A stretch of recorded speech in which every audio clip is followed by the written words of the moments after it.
I'm back at the mini golf course. So I repaired this about 8 months ago, I believe. And the goal at the time, per the contract, was to get one more year out of this thing. And I guess it has done well enough that they called me back. 8 months later, they pushed the deadline back for this thing to be replaced by another 18 months. So I think that equals out to like 2 years, maybe? I'm not doing the math. But anyway, point being, I'm here 8 months later. I need to repair this thing again to last about another 18 months until they can get it replaced with a new, more permanent mini golf course. So I'm gonna do a walk around again and show you which of my repairs have lasted, which ones have been destroyed by animal children, and how I plan to fix this again. I met somebody at Mayfest. She was a garden sculpture artist who also works in yellow expanding foam and epoxy. And she told me a trick that if you cover the open cell structure of the expanding foam with like a pre-made plasticine grout, that it ends up really, really strong, especially once you then coat that grout with epoxy. So we're gonna try that technique this time and see if we can create a little bit more robust repair. All right, starting with hole number one. You can check the last video. I will try to remember to link it below. But part of this building had broken off and a few of the windows had been broken out, AKA the styrofoam damaged in those spots. My window repairs are still pretty obvious, but you know, some people work late, a few lights are on in the office building. It looks good. It still looks good, that's the point. Building is held together. There's still rock damage, and that's really the story of this whole gig. There's just this rock damage on the shoulder everywhere. Everywhere. It was everywhere last time, it's everywhere this time. This thing was not built to be stepped on by adults, but it routinely is.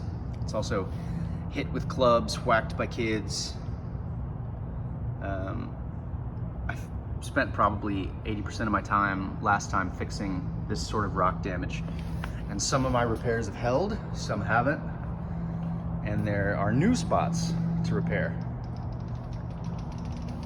Turtle's nose is busted again here on the totem pole, but the totem pole seems to be in generally good shape otherwise. The floor is nasty. I'll probably have to repaint that, fix his nose. This one might be fairly simple. Oh, there we go. More rock damage. Now the rock damage is a perfect example of where last time I used yellow expanding foam with a layer of liquid nails over the top and then paint over the top of that. This time we're going to use yellow expanding foam. We're going to cut it to open up the cell structure, and we're going to smear tile grout, pre-mixed tile grout into it, and then cover that with a thin layer of epoxy painted on. That should hold for sure. I mean, any kid with a golf club is going to be able to beat something to death given enough time. But maybe we can carry this thing through 18 months. Those rocks that I worked so hard on just like sheared off at the base. Whale is doing all right. The ball cap is still here, but some MFer out there I would love to meet face to face, just love to meet face to face. Went through the trouble of ripping off the bill of the cap, which I made out of Ondura and epoxied it to the thing. And the Ondura is torn all the way across. Like, you really had to put effort into that. Somebody really had to intend to try to snatch the cap off this whale. I really wish I knew who it was. So I can thank them for getting me this gig again. The dome that I worked so hard on, again, we're gonna use a different technique this time, but I could just picture a child in my head just like standing in horse stance over this thing and just primally screaming as they attack it with a golf club, as if they're trying to behead a Viking in battle. So they just beat another big hole right into the top of this thing. I mean, how can you avoid it, right? It's a beautiful piece of artwork that somebody spent a lot of time on. How can you avoid not beating the shit out of it with a golf club? You know, I totally get it. 5-year-old Jason, you little shit. Here's the bottle. Remember, we had a bunch of broken, oh, there we go. One more broken ring. Well, we know how to fix these now, so it's not a big deal. But I fixed a lot of broken rings, and so an errant samurai came by and just decapitated the bottle. So that's gonna be interesting. I believe they have the top of the bottle in storage, so I'm gonna go hunt for that. But we gotta watch out for that Samurai. Cadillac Ranch is more or less in the same shape it was. Not bad. It's gonna need some repainting, and somebody has broken one of the cars off at the base again, but that's not difficult to fix. At least they didn't just pick up the car and break it in half over their knee. Let's see, more rock damage on the shoulder. Wigwam Hotel has seen better days. I think all the wigwams have been twisted out of their sockets and thrown around. The hotel is taking a nap over here in the corner. Major rock shoulder damage, which sounds like a G.I. Joe, doesn't it? Santa Monica Pier's got some just cosmetic damage. I'm really proud of how this one held. So another example of how tough that Ondura is. The original slats on the boardwalk were made out of roofing shingles, and almost all of them were damaged. So I replaced a number of them with that same Ondura that I made the Wales ball cap bill out of. They're all fine. Ondura is really tough. Also, that one pier pylon that I made from scratch, somebody liked it so much they just ripped it out and took it home. So I guess I'm gonna get to make another one of those. Super excited.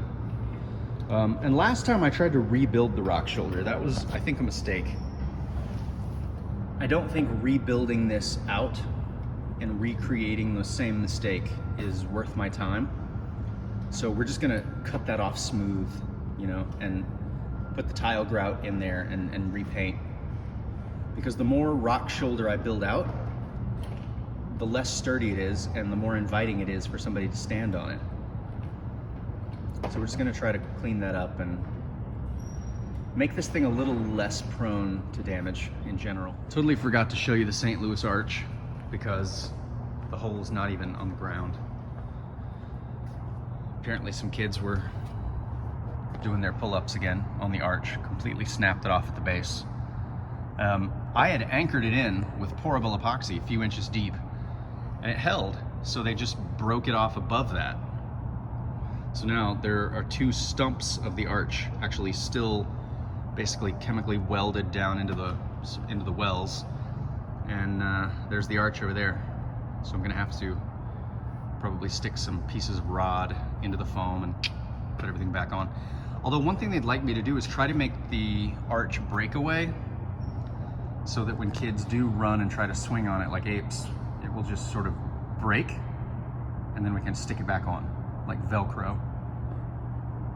So we'll see how realistic that is once I get this thing on the slab. So the goal for today, other than setting up these little barriers here so that the kids don't continue to beat this thing up while I'm fixing it over the next 2 weeks, was to generally assess the damage, figure out what tools I was gonna need to bring tomorrow, and I also did bring that grout, and I brought yellow expanding foam, which both take time to dry. So the goal today is to go from hole to hole and see where I can apply the foam, which I will be using far less of this time because I'm not building out the rocks anymore, and far more of the grout, which will provide a more robust fill and hopefully a longer repair.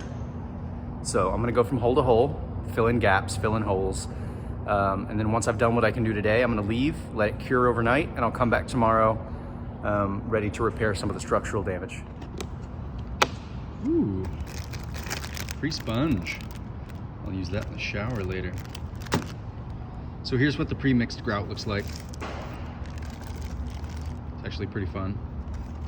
I've used this stuff before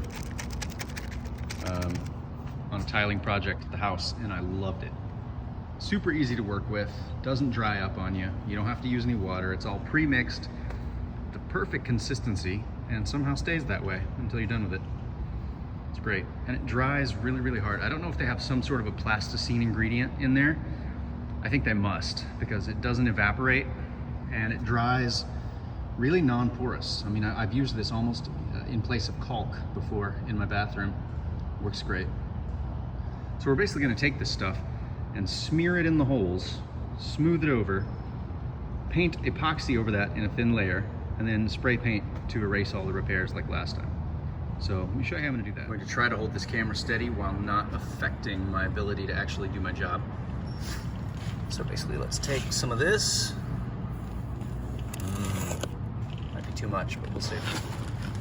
Here is an example of some of the rock damage that before I would have probably filled with silicon caulk or liquid nails. So we're just gonna smear this into it.